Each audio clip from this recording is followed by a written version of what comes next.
Selamat siang Bu Kapi. Selamat siang Bu Eti. Apa kabarnya Bu? Baik, Bu Eti bagaimana kabarnya? Alhamdulillah saya juga sehat walafiat. Senang sekali bertemu sama Bu Kapi. Saya juga senang ketemu dengan Bu Eti. Saya dengar Bu Kapi pengen saya mensupervisi coaching Ibu. Iya, betul Ibu. Baiklah, sebelum kita ke cara supervisi coaching, kita diskusikan dulu namanya rubrik penilaian dari supervisi nanti ya. Iya Bu. Jadi nanti rubrik penilaiannya yang pertama tentang presence atau kehadiran temu. Iya. Yang kedua tentang bagaimana kita mendengarkan aktif. Iya. Dan yang selanjutnya adalah bagaimana Bupati membuat pertanyaan-pertanyaan yang berbobot, dan yang terakhir adalah memberdayakan coaching agar memancing ide-ide dari coaching. Setuju Bu Kapi? Setuju Bu. Kemudian kompetensi apa yang kira-kira mau dikembangkan sama Bu Kapi?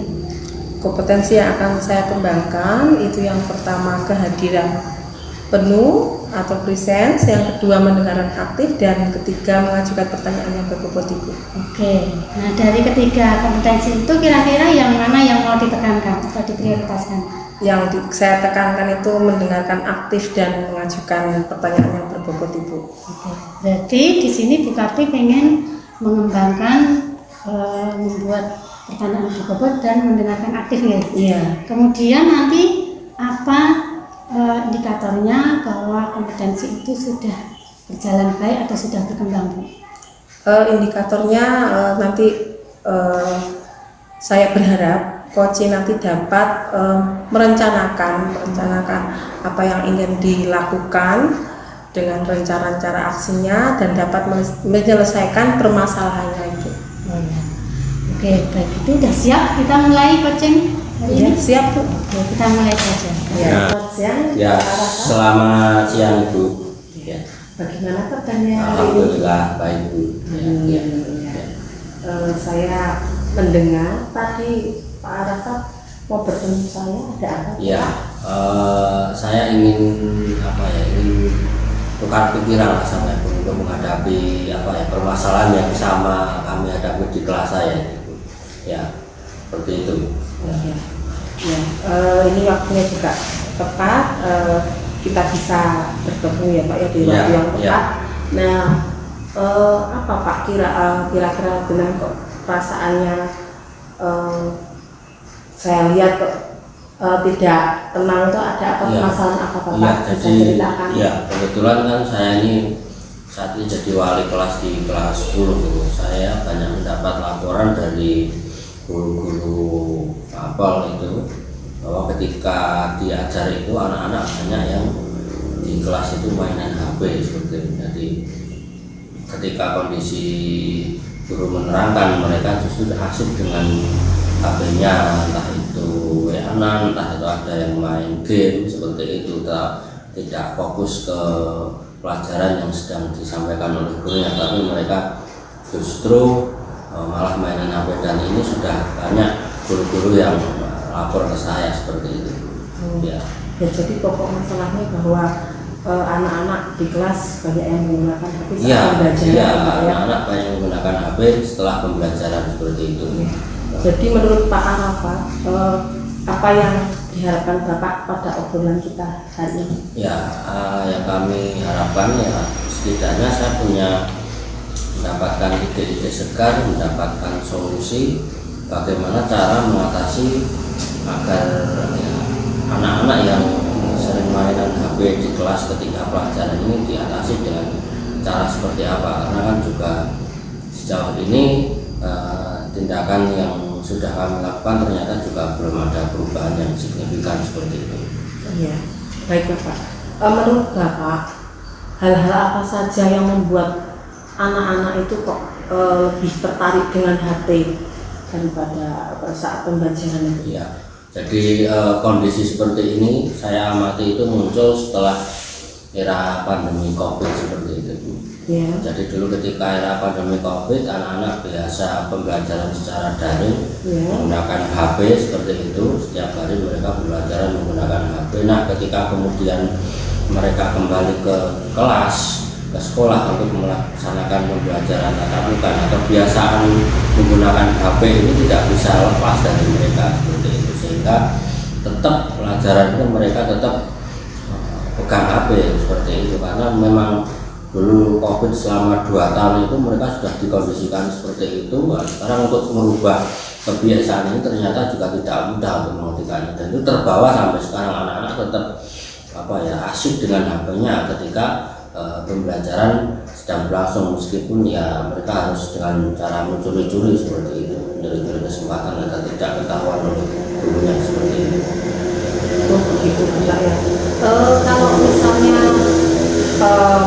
prosentasenya Pak antara diam asik menggunakan HP dengan hasil belajar itu bagaimana Pak?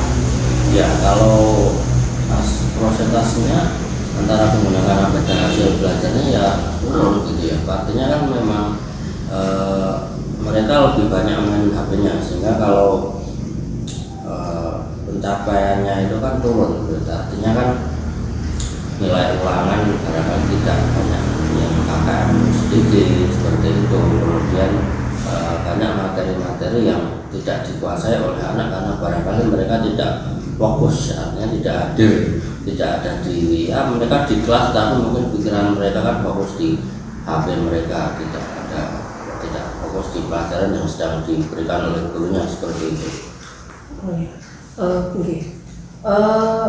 Selama ini setelah pandemi itu terus Bapak menggunakan metode-metode atas pandemi, kan kita masuk kembali tatap muka. Ya. Itu mungkin metode pembelajaran yang digunakan Bapak. Ya, setelah pandemi kemudian dimana kita biasa belajar dari, kemudian kita masuk kelas lagi, ya kita mencoba kembali ke rutinitas dulu gitu sebelum pandemi. Artinya ya pembelajaran dengan secara tatap muka langsung, artinya dengan menggunakan media buku dan media LKS seperti itu. Tetapi yang menjadi persoalan, anak-anak ini yang sudah sekian bulan, kurang lebih 2 tahun terbiasa dengan HP, mereka belum bisa lepas gitu, belum bisa lepas, sehingga di sini kan kita harus mencari terobosan baru bagaimana agar ini bisa kita carikan jalan tengahnya gitu, karena kan sejauh ini tindakan-tindakan yang kita ambil juga tidak ada dampak yang signifikan seperti itu, sehingga kita perlu terobosan baru bagaimana mengatasi masalah ini seperti itu. Ya, baik Bapak, setelah apa yang Bapak sampaikan tadi, sekarang Bapak ingin merencanakan apa untuk mengatasi hal tersebut? Ya, kalau saya pribadi ini anak-anak justru HP ini kita manfaatkan sebagai media pembelajaran kita di kelas. Artinya karena anak-anak tidak bisa lepas dari HP, kalau begitu mari HP ini kita manfaatkan sebagai sarana media pembelajaran di kelas, sehingga tidak akan mengganggu ya, seperti itu ya. Nah, bentuknya seperti apa? Bentuknya seperti salah satunya adalah misalkan kita dengan model project based learning, artinya anak-anak kita berikan penugasan, kemudian kita minta mereka mencari bahan dari internet, kemudian hasil akhirnya kita bisa meminta mereka untuk membuat dalam bentuk video dengan dimana medianya dengan HP kan seperti itu. Jadi HP ini tidak kita larang, tapi justru kita manfaatkan sebagai media pembelajaran, sehingga mungkin justru malah akan membantu mereka dalam menguasai materi yang diberikan seperti itu. Gambaran saya seperti itu. Saya setuju, bagus sekali gambaran dari Bapak bahwa HP bisa kita manfaatkan sebagai media pembelajaran, karena kita melihat anak-anak lebih menyukai dengan HP, jadi kita manfaatkan supaya dengan minat anak tersebut nanti bisa meningkatkan cara belajarnya. Saya memang berencana seperti itu.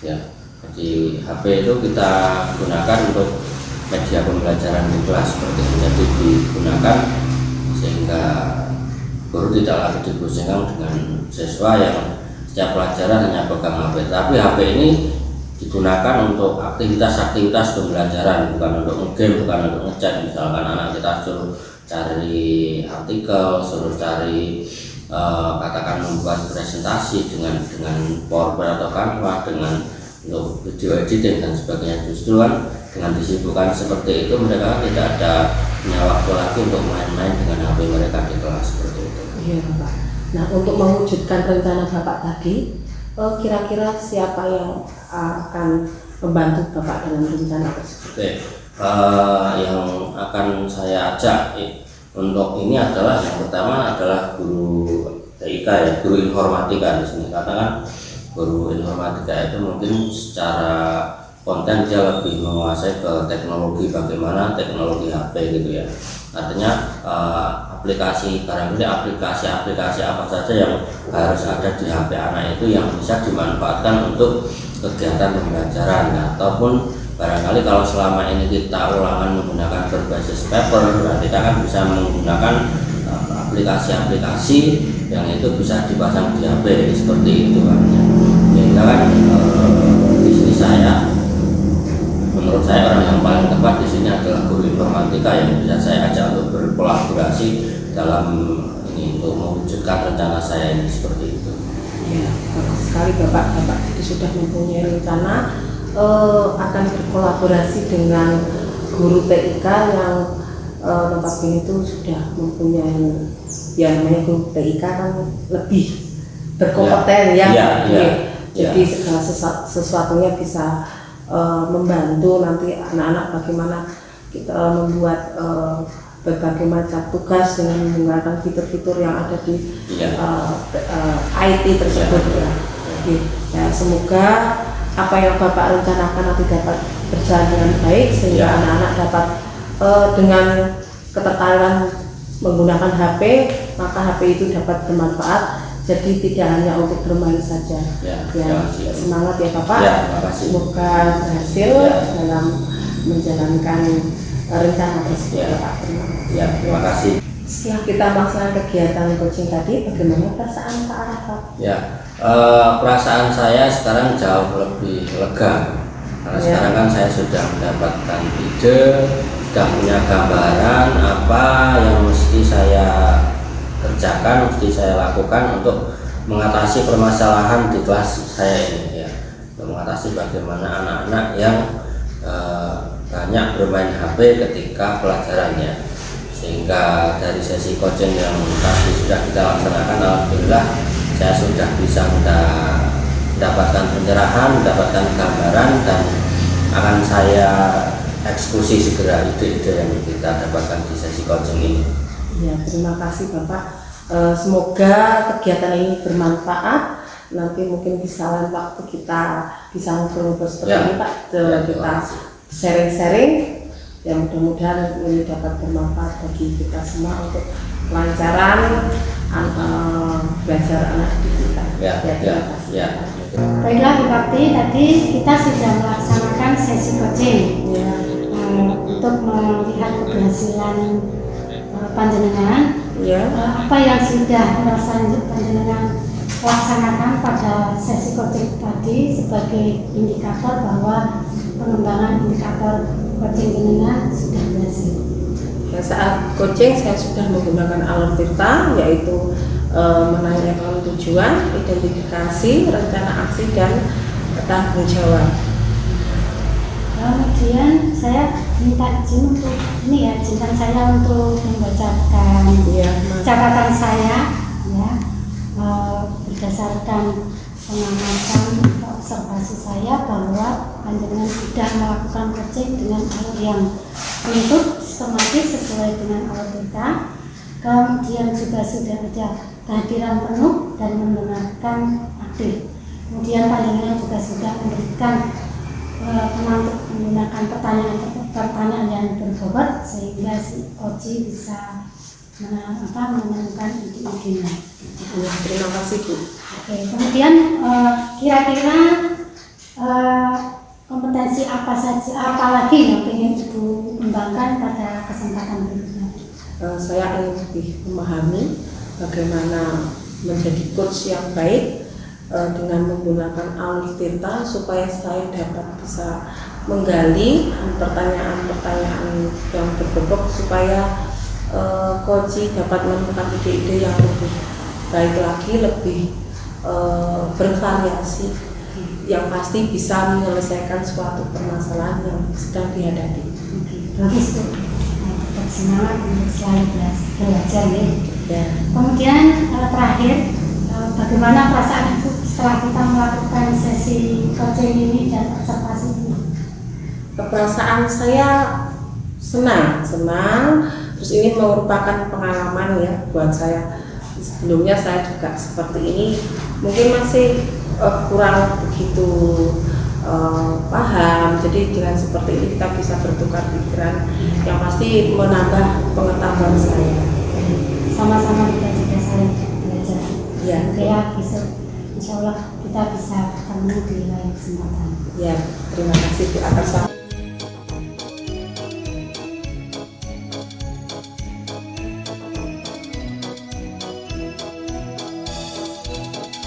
Selamat siang Bu Eti. Selamat siang Bu Kapi. Bagaimana kabarnya hari ini? Sehat walafiat. Terima kasih ya Bu Kapi sudah bersedia hadir di sekolah. Sama-sama Bu Eti. Nah, saya dengar Bu Eti mau melaksanakan coaching hari ini. Betul Bu? Ya. Dan ingin saya yang mensupervisi. Ya. Dan saya ingin sekali mengembangkan kemampuan saya dalam coaching. Ya, baik Bu. Nah, sebelum kita melaksanakan kegiatan coaching, ada rubrik penilaian ya Bu ya, yang akan nanti saya gunakan sebagai mengobservasi Ibu dalam coaching. Ya, rubrik penilaiannya yang pertama itu apakah kegiatan coaching nanti itu sudah sesuai dengan alur tinta atau belum. Yang kedua, apakah Ibu memberikan pertanyaan-pertanyaan yang berbobot. Dan yang ketiga itu kita tidak melupakan prinsip coaching, yaitu kemitraan, proses kreatif, dan memaksimalkan potensi. Nah, sebelum kita melangkah ke kegiatan coaching, ada beberapa pertanyaan Bu yang akan saya sampaikan Bu. Boleh Bu? Ya, silakan. Kompetensi apa yang akan dikembangkan dalam proses coaching itu hari ini? Jadi saya akan mengembangkan 3 kompetensi coaching. Pertama adalah passion atau kehadiran teman. Kemudian yang kedua adalah mendengarkan aktif. Yang ketiga mengajukan pertanyaan yang berbobot. Nah, berarti ada 3 itu ya, kehadiran teman, mendengarkan aktif, dan mengajukan pertanyaan yang berbobot. Nah, untuk pertanyaan yang kedua dari 3 kompetensi tersebut Bu, mana yang akan ingin dikembangkan atau yang lebih spesifik?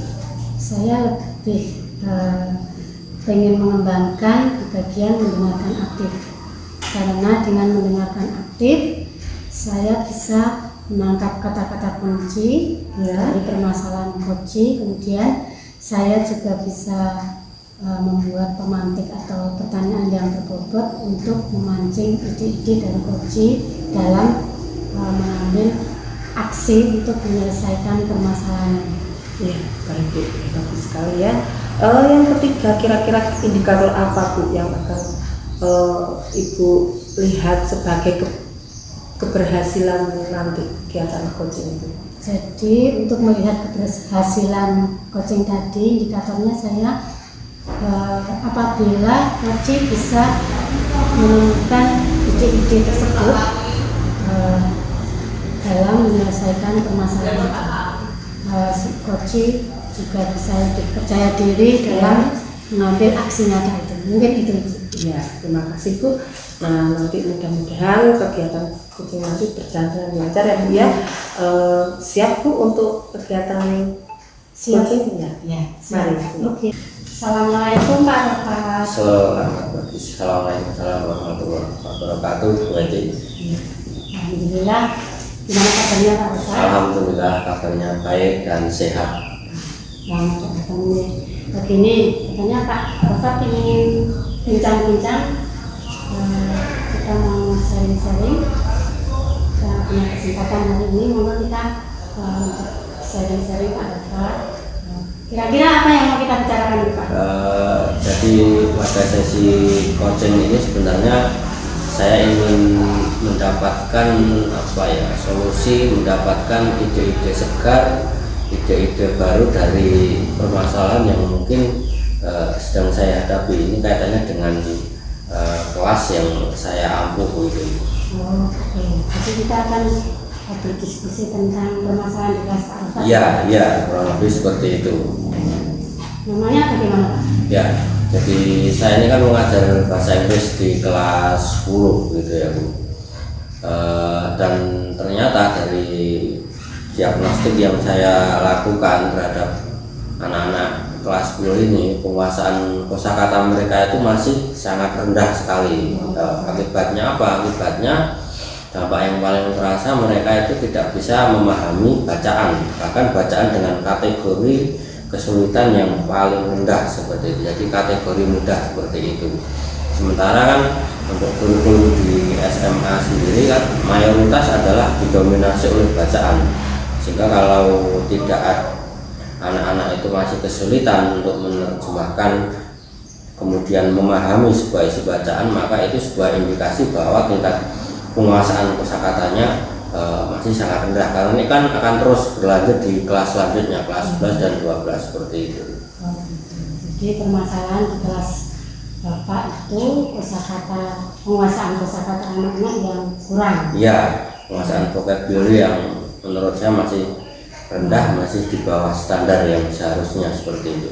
Kalau menurut Pak Alfa, seharusnya idealnya itu mereka minimal harus bagaimana, Pak? Ya. Tingkatnya bagaimana? Ya, minimal kompetensi minimal yang harus mereka kuasai ya setidaknya mereka bisa memahami isi sebuah bacaan di jenjang SMA kelas 10 itu dengan bacaan dengan kategori yang mudah seperti itu ya. Itu standar minimalnya seperti itu. Nah, yang terjadi bahwa dengan ketika saya sodori bacaan dengan kategori yang mudah, mereka bahkan tidak bisa memahami apa sih isi bacaan itu. Sebuah bacaan mereka tidak harus ngerti semua kosakatanya ya. Barangkali ada satu atau dua kosakata baru yang tidak bisa mereka ketahui, tetapi kan paling tidak mereka harus bisa menangkap isi dari bacaan itu apa seperti itu, sehingga kan kalau anak-anak itu tidak bisa mengetahui ini apa toh maksudnya dari bacaan itu, berarti kan jelas itu permasalahannya ada di penguasaan kosakata yang masih di bawah standar ya, seharusnya seperti itu. Jadi minimal anak-anak itu harus memahami isi walaupun tidak 100%. Iya, jadi anak itu harus bisa memahami isi bacaan, meskipun ada satu dua kosakata yang mungkin tidak mereka ketahui seperti itu, tapi mereka bisa menangkap pesan dari bacaan itu maksudnya kemana seperti itu. Kemudian kalau menurut Bapak, kira-kira faktornya apa? Ya, menurut saya faktor yang utama adalah anak-anak ini minat bacanya rendah, itu jelas ya. Jangankan untuk bacaan dengan teks bahasa Inggris, yang bahasa Indonesia saja mereka sudah ogah-ogahan gitu. Kalau mereka suruh baca itu jelas minat bacanya rendah, karena untuk menambah penguasaan kosakata kalau minat bacanya rendah ya juga sulit. Artinya kita juga ini menjadi satu persoalan tersendiri bahwa minat baca yang rendah ini memang akhirnya berdampak pada rendahnya penguasaan kosakata, karena anak-anak jarang membaca buku dengan literatur bahasa Inggris seperti itu. Berarti kunci utama atau permasalahan utama mengapa kosakata anak-anak kurang bagus karena memang mereka rata-rata minat bacanya rendah. Iya, rendah sekali. Jadi mungkin dari permasalahan satu ini mungkin bisa Bapak cari metode bagaimana biar mereka itu memiliki minat baca yang mungkin lebih menarik sehingga bisa berpengaruh secara tidak langsung pada pelajaran yang berkaitan. Iya, kalau saya pribadi memang yang akan saya lakukan itu yang pertama saya akan menyiapkan dulu ya bacaan-bacaan dengan apa ya, yang mereka sukai gitu, dan bacaannya yang simple, sederhana, tetapi mereka menarik tertarikan anak untuk membaca seperti itu. Nah, kemudian dari bacaan itu memang saya inginkan bahwa cara menambah kosakata ya anak-anak harus mau menghafal. Makanya kan kalau saya pribadi ingin anak itu agar menghafal satu vocabulary atau satu kosakata minimal satu vocabulary satu hari seperti itu, sehingga dalam satu minggu mereka bisa menguasai setidaknya 7, minimal 7 gitu, minimal 7 itu minimal. Kalau mereka mampu di atas itu ya silahkan, tetapi standar minimal ini pun kalau dilaksanakan dengan konsisten, simultan, terus menerus, insya Allah dalam katakan tentang waktu 1 semester juga akan memberikan progres dan dampak yang positif ke peserta didik seperti itu. Jadi Bapak Arafat berencana ingin menambah kosakata anak setiap harinya. Ya, ya, bagus Pak. Apakah Pak Arafat juga punya ide yang lain mungkin yang lebih menarik bagi minat anak? Oke. Ide lain selain dengan menambah kosakata itu, saya akan meminta itu anak-anak untuk mulai membaca bacaan-bacaan yang mereka senangi gitu ya. Bacaan-bacaan itu nanti akan saya sediakan, karena kalau mereka suruh mencari sendiri juga tentu mereka akan merasa keberatan. Jadi saya akan menyediakan bacaan-bacaan yang disenangi anak, dan bacaan itu singkat pendek saja, tujuannya untuk menumbuhkan minat baca di mereka gitu. Dan untuk menghafal kosakata yang harus mereka hafal ya diambil dari bacaannya itu, dari bacaan yang saya berikan itu kan. Artinya tidak mereka mencari acak secara kata di kamus kemudian dihafal, tidak seperti itu. Kalau seperti itu ya tidak akan nyantel di pikiran, di otak mereka. Jadi saya akan berikan bacaan ke mereka dengan tema-tema yang mereka senangi. Kemudian dari bacaan itulah kemudian mereka saya minta mencatat kosakata yang sulit tidak diketahui kemudian untuk dihafal. Jadi metodenya seperti itu, bukan kemudian menghafalnya secara acak mencari kata sembarang di kamus, itu tidak. Jadi saya sediakan melalui bacaan-bacaan yang saya berikan ke mereka seperti itu. Oke, bagus Pak, semoga berhasil ya. Ya.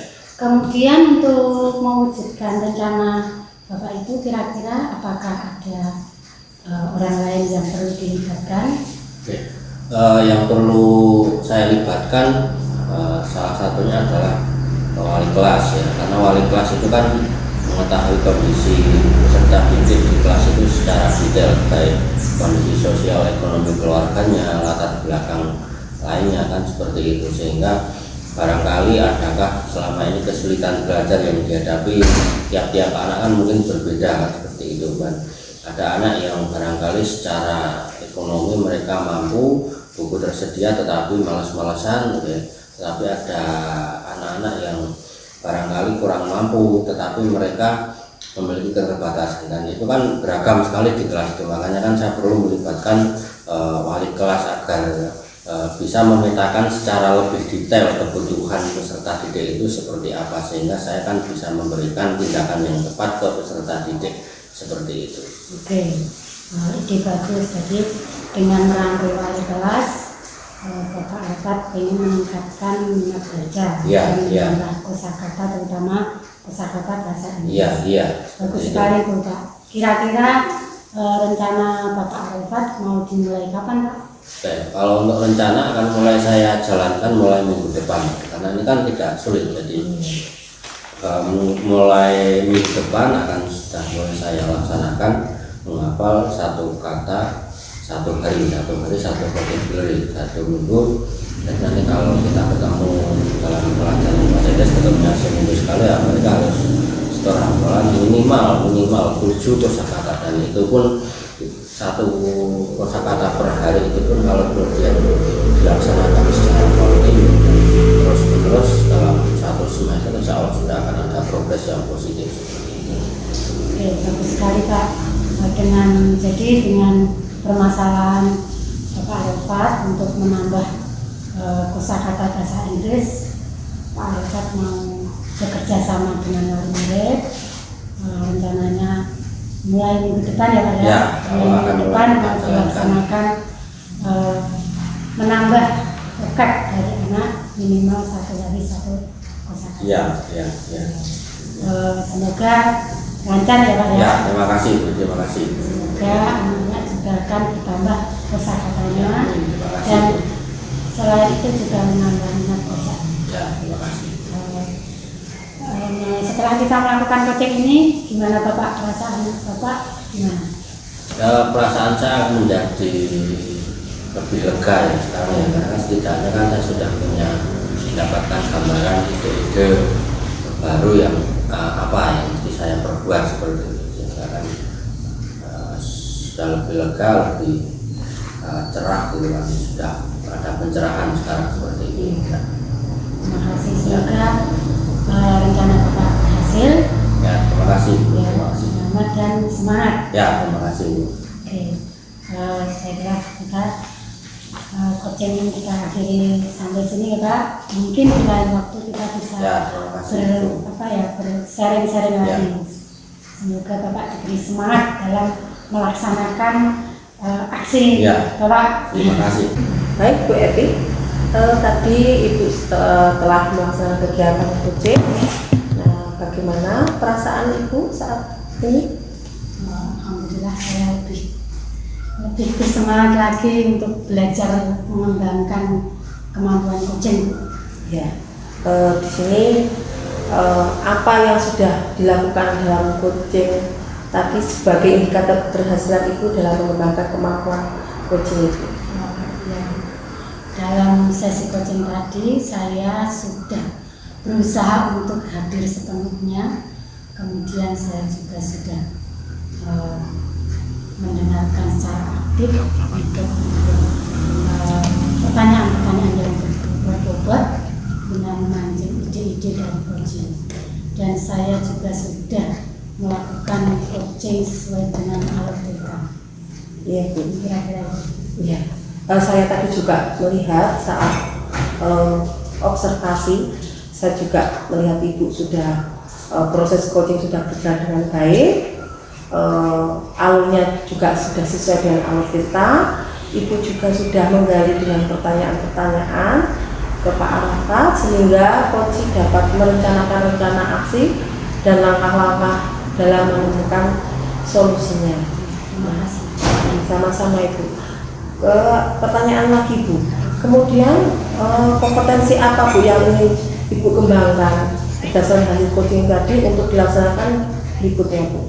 Ya, pada kesempatan berikutnya saya ingin sekali untuk mengembangkan kompetensi dalam membuat pertanyaan yang lebih berbobot lagi, karena dengan pertanyaan yang berbobot kita bisa menggali ide-ide dari coaching, dan itu memerlukan suatu keterampilan sendiri.